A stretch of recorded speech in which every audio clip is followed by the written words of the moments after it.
Dalam buku-buku kuno dikatakan bahwa manusia memiliki kecenderungan untuk melihat keluar, karena apa yang di luar itu tampak kasar, apa yang di luar itu tampak mudah untuk disaksikan, mudah untuk dilihat, mudah untuk kita amati. Tetapi pikiran sifatnya sangat lembut, pikiran sifatnya sulit untuk diawasi, pikiran sifatnya sulit untuk dilihat. Ketika Sang Buddha menyadari hal ini, ketika Sang Buddha mengetahui hal ini, Sang Buddha pun kemudian menggunakan teknik meditasi yang tidak serta-merta mengajarkan kepada kita yang memiliki kemampuan sulit untuk melihat kondisi batin, kondisi pikiran. Sang Buddha memulainya dengan pengamatan pada badan jasmani atau seringkali disebut kayanupasana. Sang Buddha mengajarkan pengamatan terhadap kayanupasana, hal-hal yang berkaitan dengan fisik, hal-hal yang berkaitan dengan badan jasmani, itu karena tujuannya adalah untuk membiasakan diri kita dengan yang kasar terlebih dahulu, barulah kemudian nanti kita belajar pelan-pelan untuk mengamati yang halus, mengamati yang lembut, mengamati yang sulit untuk dilihat. Tujuan utamanya di situ sebenarnya.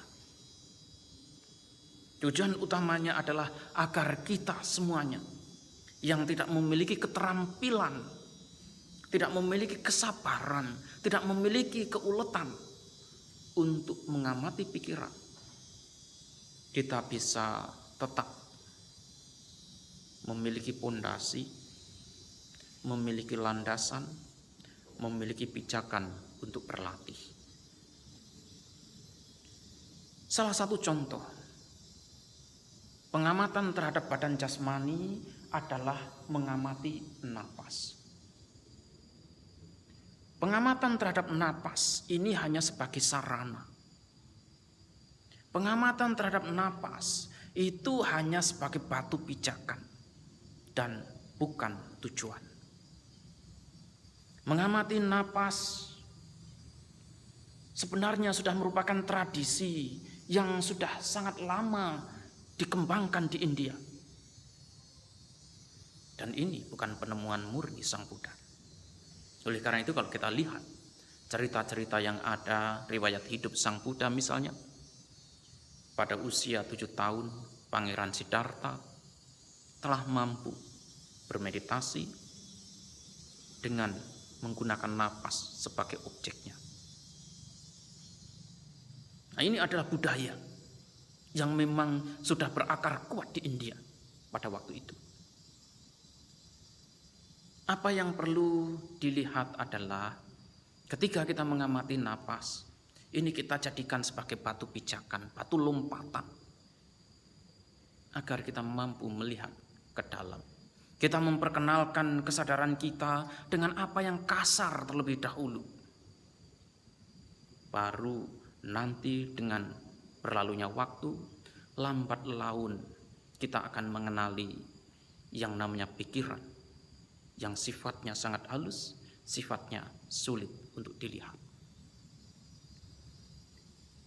Ketika kita sudah mengamati pikiran cukup lama, ketika kita mengamati napas cukup lama, berlatih untuk mengamati napas cukup lama, seringkali napas itu hilang.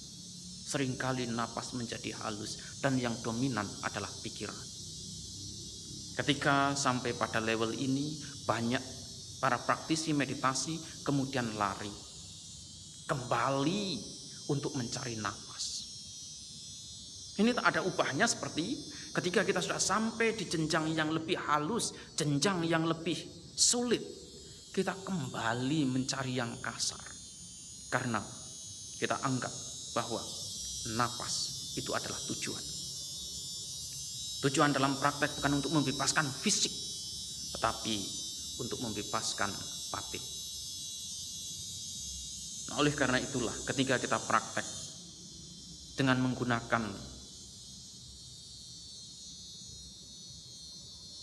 badan jasmani sebagai pondasi, dari situ kemudian kita akan melangkah lebih jauh untuk melihat kondisi batin kita. Bagaimana batin kita berproses, bagaimana kondisi batin kita ini selalu timbul tenggelam setiap waktunya.